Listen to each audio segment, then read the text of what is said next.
चलिए आज सुनते हैं मालती जोशी जी की कहानियों की श्रृंखला में एक नई कहानी जिसका शीर्षक है बुआ जी।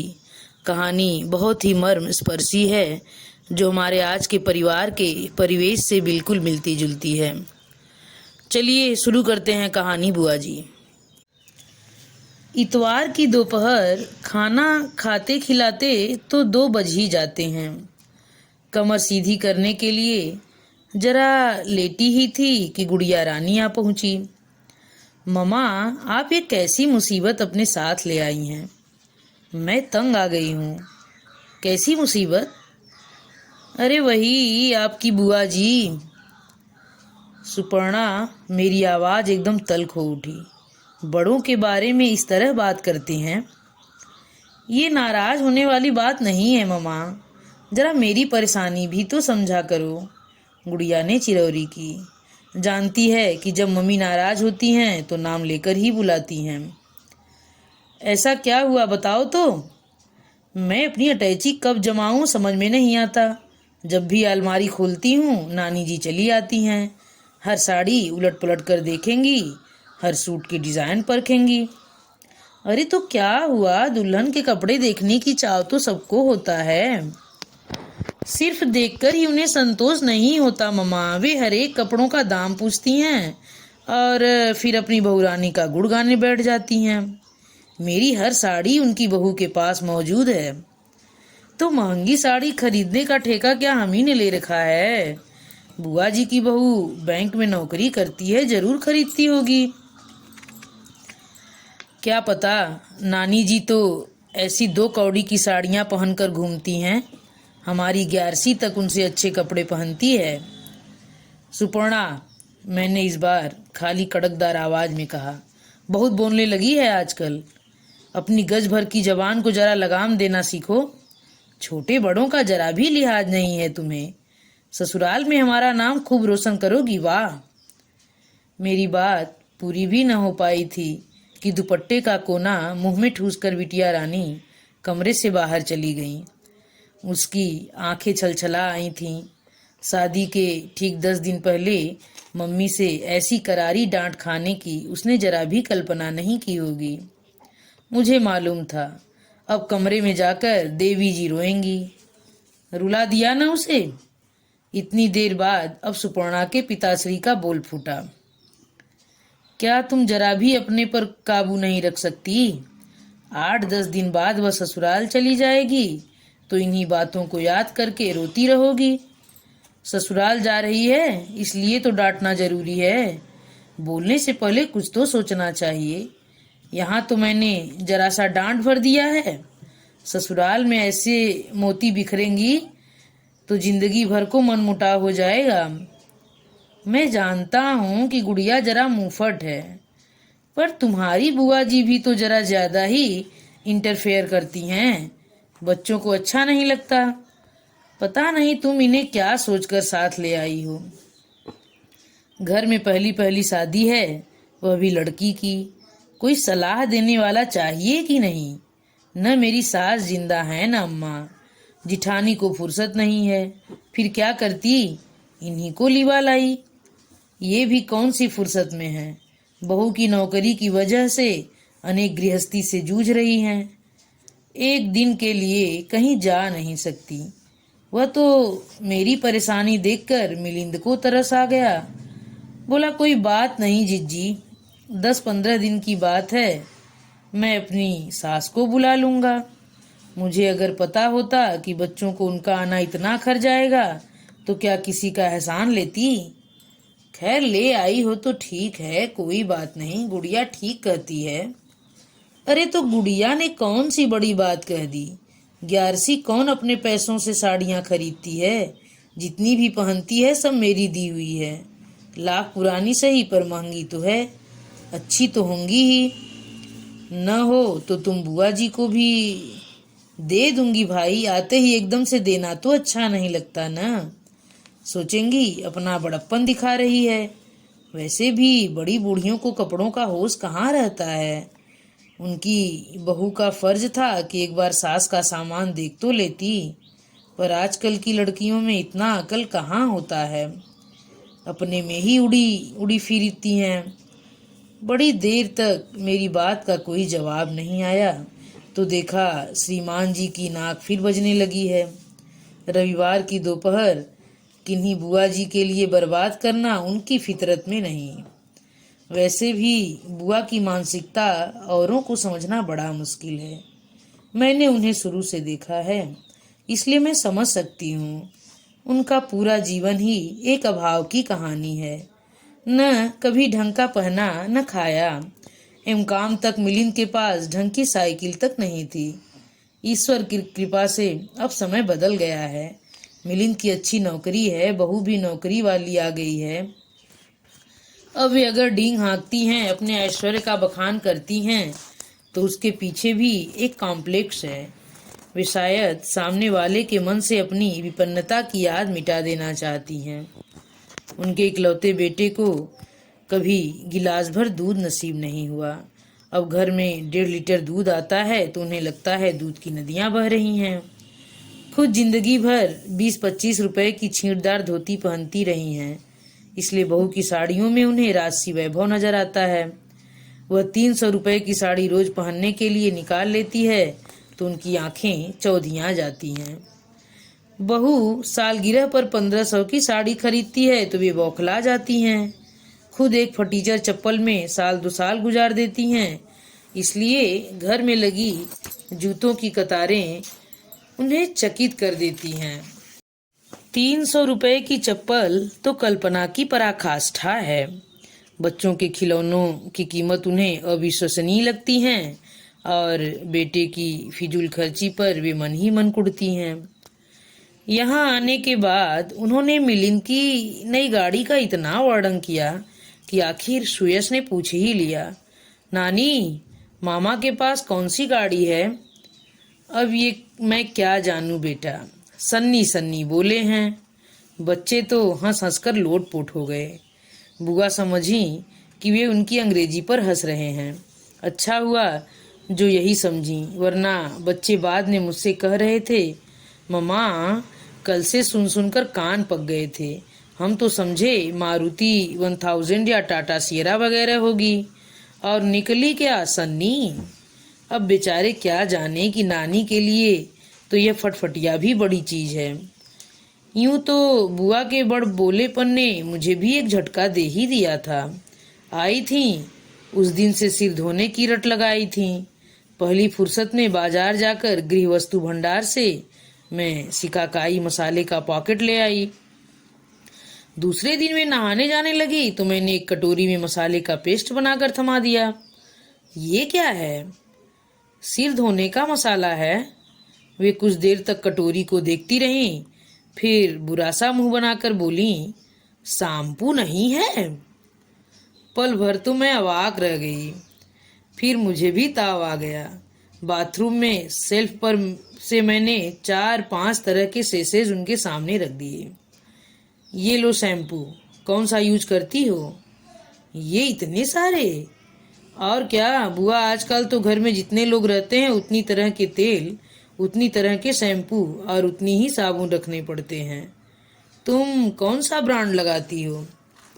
अरे ब्रांड वांड मैं क्या जानूं, बहू रानी की सीसी रखी रहती है, उसी में से बूंद भर लगा लेती हूँ। मुट्ठी भर तो बाल रह गए हैं, काम चल जाता है। फिर सिकाकाई की कटोरी उठाकर बोली, ला आज यही लगा लेते हैं, तुमने इतने जतन से बनाया है। दोपहर में देखा बुआ आंगन में बैठकर अपने बाल सुलझा रही हैं, अपनी गंगा जमुनी लटों को बार बार हाथ में लेकर सूंघ रही हैं। शैम्पू की बात को लेकर दिन भर मैं थोड़ी तनी हुई थी, अब एकाएक मुझे बुआ पर प्यार आ गया। लाओ बुआ, तुम्हारे बालों में तेल डाल दें। लली, ये सुबह तुमने हमें क्या दिया था, अब तक महक रहा है? सिकाकाई पाउडर था बुआ, उसमें संतरे की चीजें पड़ती हैं, कपूर कसनी, जरामासी और जाने क्या क्या। तुम्हें अच्छा लगा हो तो ले जाना, यहाँ तो वैसे भी पड़ा रहेगा। जरूर ले जाऊंगी। अरे चुटकी भर शैम्पू ले लेती हूँ तो रानी जी चोरी लगाती हैं, कहती हैं बाल सफेद हो गए हैं, पर शौक नहीं गया। अब बताओ, बाल सफेद हो गए हैं तो क्या धुलेंगे नहीं? अब ये महकदार पाउडर ले जाओगी तो? अरे तो उसकी धौंस है क्या, कह दूंगी मेरी बेटी ने दी है, मैं तो खूब लगाऊंगी। इसी अधिकार के बल पर तो मेरे साथ चली आई थी। गुड़िया की शादी का निमंत्रण देने मैं बड़े शहर में थी तो वहां भी जाना पड़ा। औपचारिकतावश बुआ के साथ चलने का अनुरोध भी करना पड़ा।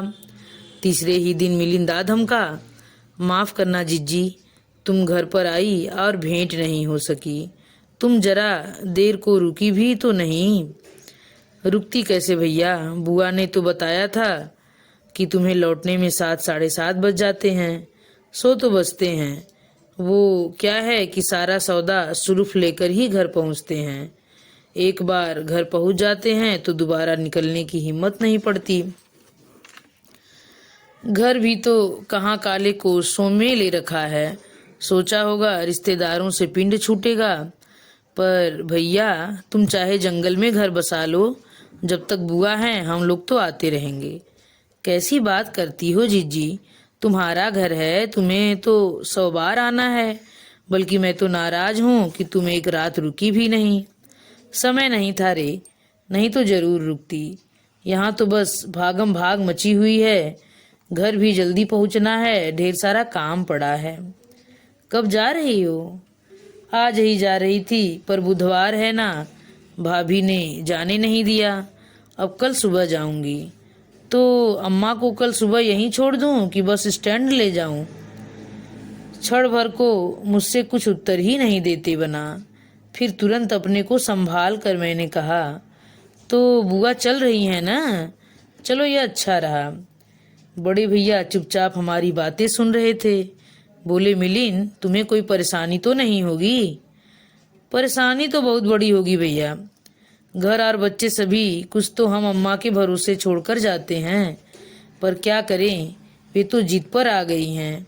कल से तो खटपाटी लेकर पड़ गई हैं। कहती हैं नौकर चाकर तक साल में महीना 15 दिन छुट्टी मना लेते हैं, पर मैं तो बंधुआ मजदूर हो गई हूँ। बरसों बाद तो घर से निकलने का मौका आया था, नहीं तो आजकल इतने प्यार से बुलाता ही कौन है। पर न तो तुम रिश्तेदारी निभाओगे, न मुझे ही निभाने दोगे। उनकी जिद देखकर फिर हम लोगों ने सोचा कि चलो हो आने दो, जिज्जी की बात रह जाएगी, अम्मा को थोड़ा चेंज हो जाएगा। 10-15 दिन का सवाल है तो मैं सुषमा की माँ को बुला लूंगा। मिलिन जब चला गया तो बड़े भैया हंसकर बोले, लगता है तुम बड़ा साग्रह निमंत्रण देकर आई हो। साग्रह क्या भैया, कहना तो पड़ता ही है ना कि अब माँ की जगह तुम ही साथ हो। साथ चलोगी तो सहारा हो जाएगा। चलो अच्छा है, भाभी बोली, तुम्हें सहारा हो न हो, बुआ जी को तो आराम हो जाएगा। बेचारी इस उम्र में इस कदर पिस रही हैं। बुआ से सुबह तक का भी सब्र नहीं हुआ। सामान लेकर रात में ही बड़े भैया के यहाँ आ गई। सामान क्या, बस एक कनवास का बैग था, उसमें ही गिनी चुड़ी साड़ियाँ थी, जिन्हें गुड़िया ने 2 कौड़ी का करार दे दिया था। बुआ को मैं सलाह मशवरे के लिए तो लाई थी, पर आजकल की शादियों में बड़ी बुढ़ियों की जरूरत कहाँ रहती है। अब तो सब पैसों का खेल है, रस्में गौड़ हो गई हैं, दिखावा ही प्रमुख हो गया है। गुड़िया की शादी भी इसका अपवाद नहीं थी। बुआ के लिए तो यह सब कुछ परी कथाओं जैसा ही हो रहा था। यहाँ की हर चीज उनके अचरज की सीमा पार कर गई थी। हर बार बहू के गहने कपड़ों का बखान करने वाली उनकी जबान अब थक गई थी। यहाँ से जाने के बाद शायद गुड़िया के गहने कपड़ों की प्रशस्ति गाएंगी। आने वाली हर शादी में मेरे घर की आय व्यय का ब्यौरा देंगी। बार बार कहेंगी, बिल्कुल सनीमा की सी शादी हुई थी सुपूर्णा की। शादी से 2 दिन पहले बड़े भैया सब परिवार आ गए थे। घर में एकदम रौनक हो गई थी। बुआ तो एकदम खुश थी। बहुत दिनों बाद कहने सुनने के लिए अपना मिला था। मेरे ससुराल वालों ने उन्हें कोई खास लिफ्ट नहीं दी थी। खाना खाने के बाद बैठक जमते ही बुआ ने पूछा, मिलिन से मुलाकात हुई थी? हाँ, कल ही तो दोनों आए थे। छुटकी के माथे पर पट्टी बंधी हुई थी। भाभी ने बताया। क्यों, क्या हो गया? पलंग पर से गिर पड़ी थी। चलो यह भी अच्छा ही हुआ। अब हम सब हैरान। बुआ ये क्या कह रही हो? लड़की को चोट आई है और तुम कहती हो अच्छा ही हुआ। अरे अच्छा यह हुआ कि उसकी अम्मा के हाथ से गिरी है। मेरे हाथ से गिरती तो तूफान मच जाता। वैसे गिरी तो यह कुसुमा के हाथ से है। कुसुमा कौन? आजकल बच्चों को देखने के लिए एक 7-8 साल की लड़की रख ली है। बच्ची को सुलाते सुलाते वह खुद ही सो गई और बिटिया लुढ़क गई। कैसा कलजू है देखो। हमारे लाने तो कभी दर्द नहीं जागा। अपनी अम्मा के लिए झट से नौकरानी लगा ली। अरे हम भी हाड़ मास के बने हैं। तुम्हारी मैयों से 4-5 साल बड़े ही हैं। बुआ मैंने मिलिंद से कह दिया है कि अब इस लड़की को नहीं हटाओगे। बुआ बहुत थक चली हैं। 2-2 बच्चे संभालना उनके बस का नहीं है। बड़े भैया बोले। तुमने तो अपनी ओर से कह दिया बेटा, पर वह महारानी सुनेंगी तब न। अरे वह तो कल ही भुनभुना रही थी, भाभी ने बताया। ये शायद फोन लेकर बाहर चले गए थे। मैं चाय लेकर कमरे में आई तो सुषमा मिलिंद से कह रही थी कि हमारे पर्सनल मामलों में लोग क्यों दखल देते हैं। अच्छा तो अब हम लोग हो गए हैं। मेरे सामने कहती तो मैं बताता। अरे तुम्हारे सामने बोलने की हिम्मत नहीं है उसमें। अच्छा अब यह बताओ कि लाट साहब कब आ रहे हैं? तुम्हारे साथ ही आ जाते। वह नहीं आएगा बुआ, छुट्टी नहीं है। छुट्टी कैसे मिलेगी? यह कोई उनके ससुराल की शादी थोड़े ही है। वहाँ तो दरी बिछाने से लेकर पानी भरने तक का सारा जिम्मा उठाना पड़ता है। बहन के यहाँ आते लाज लगती है।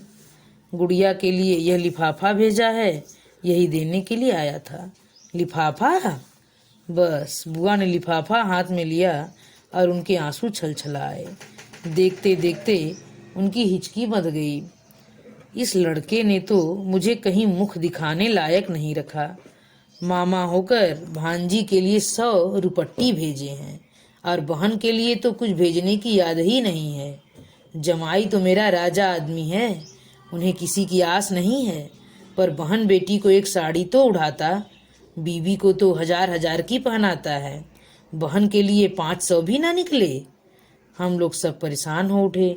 खासकर मुझे तो बहुत ही संकोच आया। लाख कहा कि बुआ मुझे तो सिर्फ तुम्हारे आशीर्वाद की जरूरत है। साड़ियाँ तो मेरे पास बहुत हैं। पर उनकी रुलाई थमने का नाम नहीं ले रही थी।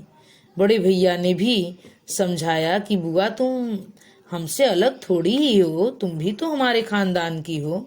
मैं जो सामान लाया हूँ सब तुम्हारा ही तो है। उनका हिलक हिलक कर रोना बदस्तूर जारी रहा और जब वह चुप हुई तो ऐसी हुई कि एकदम गुमसुम हो गई। हर मौके पर उनके मुंह से फूटने वाले गीत मौन हो गए। मेरी देवरानी जिठानियों से चलने वाली हंसी ठिठोली बंद हो गई। 10 दिन में 10 बार हलवाई को दिए जाने वाले निर्देश चुक गए। न गुड़िया की बार बार नजर उतारी गई, न उसे उपदेश पिलाए गए। शादी की रौनक से जैसे उन्होंने खुद को काट कर अलग कर लिया। उनके सारे उल्लास और उत्साह पर उनके नालायक बेटे ने पानी फेर दिया था। बुआ की खामोशी से और किसी को तो कोई फर्क नहीं पड़ा होगा, पर मुझे उनकी प्रशस्ति गान की इतनी आदत हो गई थी कि उसके बिना सब कुछ फीका फीका सा लगने लगा।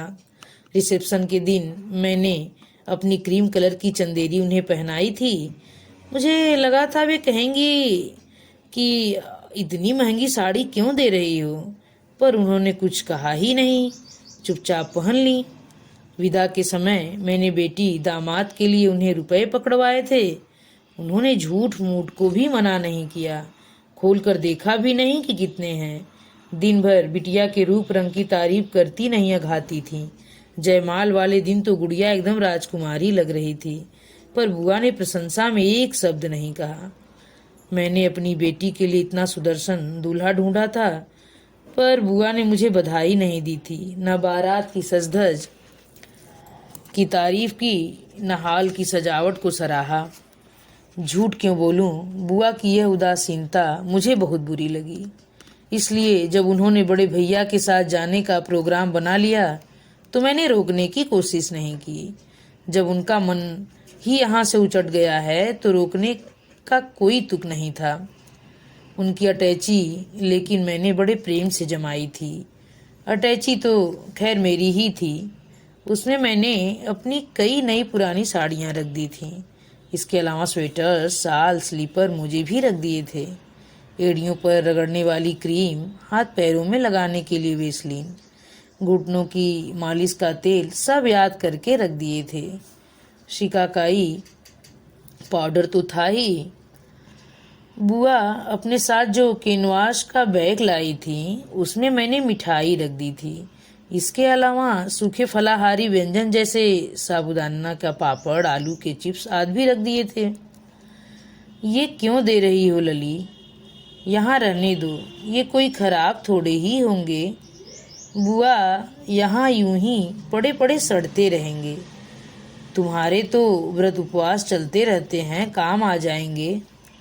और इनके लिए घी कहाँ से आएगा? मैं अवाक होकर उनका मुंह देखने लगी। बुआ ने वे सारी पोटलियाँ परे सरकाते हुए कहा, रहने दो लली, तुमने अभी हमारी बहुरानी का राजपाट देखा नहीं है। फ्रीज तक में ताला पड़ा रहता है। कभी कभी तो एक गिलास ठंडे पानी तक को तरस जाती हूँ। मेरा मन एकदम ममता से भर आया। बुआ तुम यहीं रह जाओ। अरे नहीं बिटिया, बेटी के घर कोई हमेशा रह पाता है। जिंदा रही तो तेरे बेटे की शादी में जरूर आऊंगी। जिंदा क्यों नहीं रहोगी? अब कोई ज्यादा दिन थोड़े ही है, बस 2-3 साल समझो। लली, अब तो 2-3 साल भी बहुत भारी लगे हैं। खैर मरना जीना तो भगवान जी के हाथ में है, पर जब तक जीऊंगी तुझे असीसती रहूंगी। ये 15-20 दिन मेरे खूब सुख से बीते। मन भर के खाया, मन भर के सोई। हाथ पैरों में थोड़ी जान आ गई। तुम्हें अब आराम करना चाहिए बुआ। आराम भी बिटिया ऊपर से लिखा कर लाना होता है, तब मिलता है। हमारे भाग में तो नरक उलीचना लिखा है। शादी के बाद सास की 2-2 जज की निपटानी पड़ी थी। अपने बच्चों का तो खैर करना ही था, अब बच्चों के बच्चों का भुगत रहे हैं। हमें तो लगता है मरने के बाद भी हमारी मुक्ति नहीं होगी। वहाँ हम जमराज के नाती पोतन के पोतड़े खींचते रहेंगे। चलते समय बुआ खूब रोईं। मुझे भी रुलाई आ गई। 2 दिन पहले गुड़िया को विदा किया था, उस दिन भी मैं खूब रोई थी। पर इस रोने में और उसमें फर्क था। वियोग के उन कातर क्षणों में भी मन खुशी से डबडब हो रहा था। आंखों के सामने बेटी के सुखद भविष्य की संकल्पना थी। पर बुआ को तो मैं वहीं वापस भेज रही थी जो उनके लिए नरक था। काश मैं उन्हें हमेशा अपने पास रख पाती। और इसी के साथ ये कहानी समाप्त होती है। आप सभी श्रोतागणों से मेरा नम्र अनुरोध है कि अगर आप लोगों को मेरे द्वारा सुनाई जाने वाली कहानियाँ पसंद आए तो कृपया मेरे चैनल को सब्सक्राइब और लाइक करना मत भूलिएगा। धन्यवाद।